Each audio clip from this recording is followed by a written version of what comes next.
I think Noni Madueke addition to Arsenal is a good signing for Arsenal. We used to know Arsenal back in the days. They were a team of 11.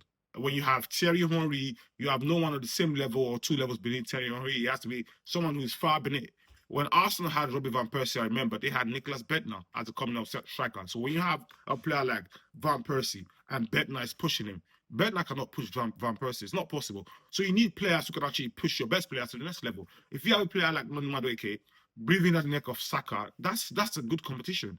You can't have Ethan Nwaneri pushing Saka.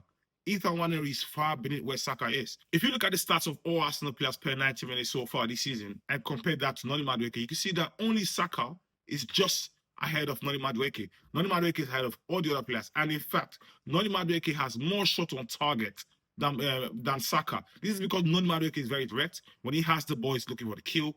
He's a very physical player. And Noni likes to actually dribble, likes to take on defenders. And if he feels that he can take you on, he will do that 10 times a game. Arsenal don't have that kind of player. So having Noni Madueke added to that squad is bringing in a different skill set to what you already have. Yes, again, it's not so good coming off from the right side of the pitch, although he has done it a few times, but I think the body of work together, why Arteta is getting Noni Madueke is because of that Saka position. Because you can't be paying 50-odd million for a player that has barely played on the other side of the pitch. So I believe that Arsenal are splashing that cash because they believe that Noni Madueke will push Saka to the next level. Yes, he can come on the other side a few times. Yes, he can actually play different positions a few times. But the reason why they are getting in Noni Madueke is for that Saka's position. There's a lot of games to be played. And having a player like Noni Madueke is playing in the Premier League sometimes or Champions League sometimes while Saka rests, it's a good addition to your team.